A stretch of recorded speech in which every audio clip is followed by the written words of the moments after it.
नमस्कार दोस्तों,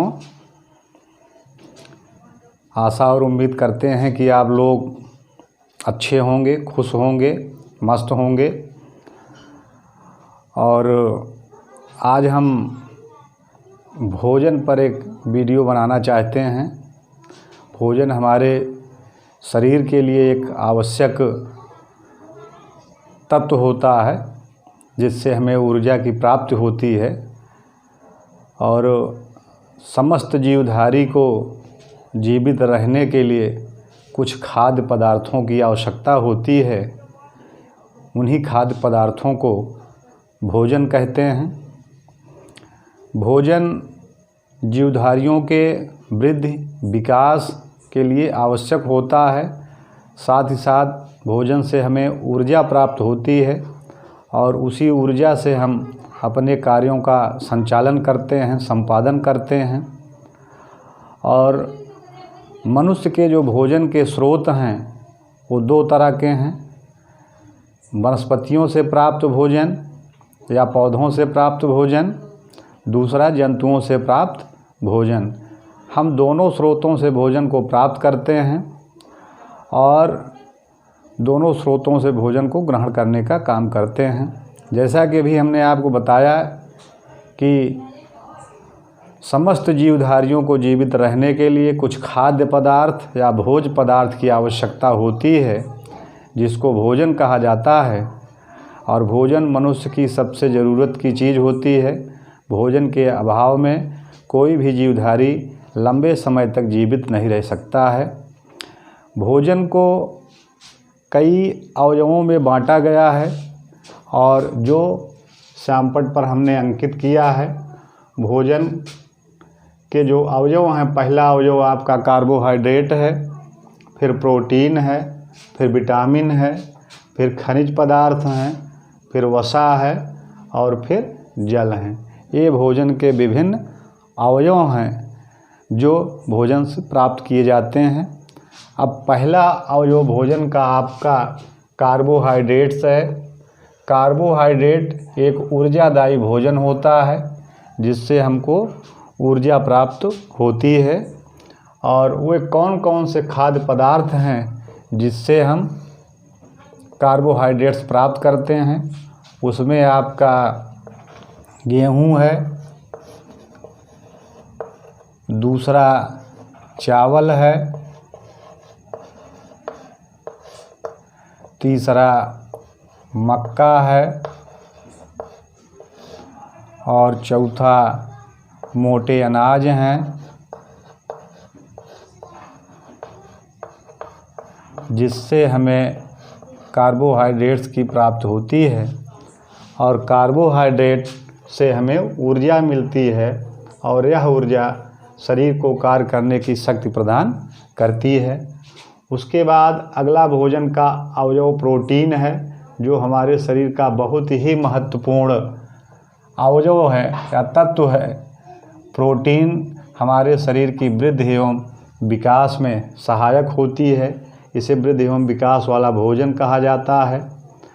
और प्रोटीन के अभाव में शरीर की वृद्धि एवं विकास रुक जाता है। इसलिए समस्त जीवधारियों की शारीरिक विकास एवं वृद्धि के लिए उनको प्रोटीन की आवश्यकता होती है। और प्रोटीन के स्रोत कौन कौन से हैं जिनसे हमको प्रोटीन प्राप्त होती है, तो प्रोटीन का पहला स्रोत दूध है, उसके बाद सोयाबीन है,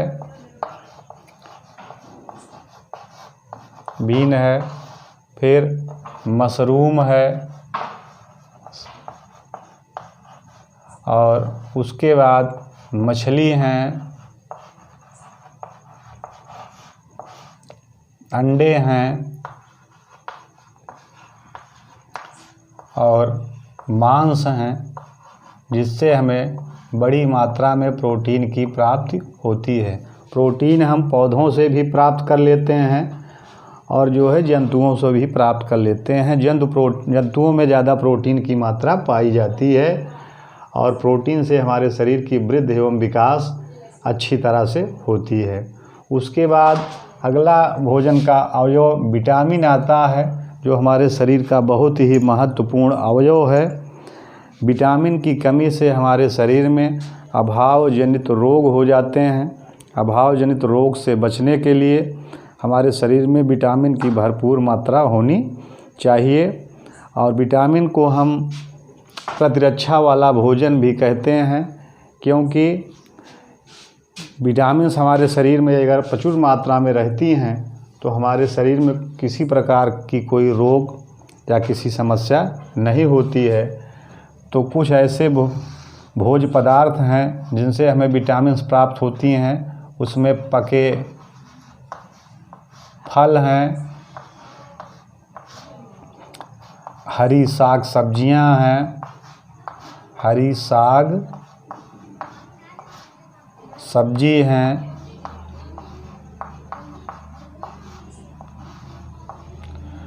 दूध है आपका। ये सब ऐसे खाद्य पदार्थ हैं जिससे जो है विटामिन की प्राप्ति होती है और इनमें बड़े पैमाने पर विटामिन हमको मिलते हैं और जिससे हम जो है विटामिन की कमी को दूर करते हैं।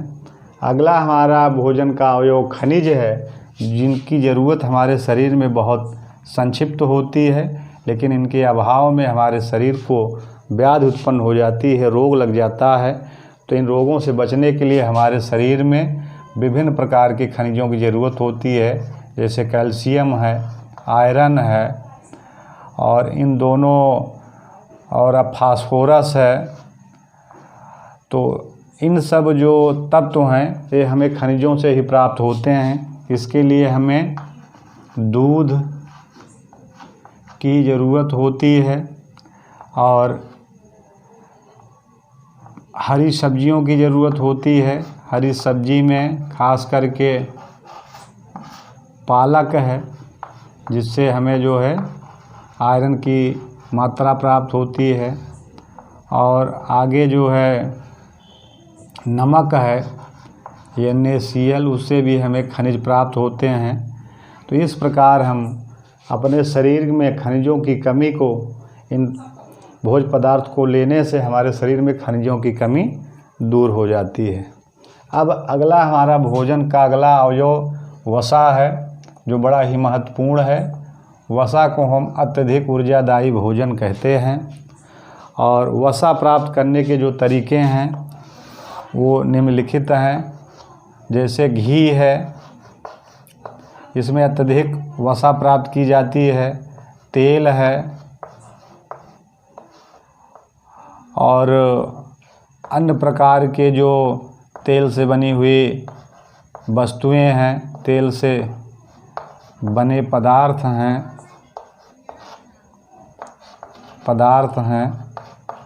इन सारे पदार्थों में बड़ी मात्रा में जो है वसा पाई जाती है और वसा से हमें अत्यधिक ऊर्जा मिलती है। जैसे पूड़ी खाने से भी हमको वसा प्राप्त होती है। तो इस प्रकार वसा हमारे शरीर में अत्यधिक ऊर्जा प्रदान करती है।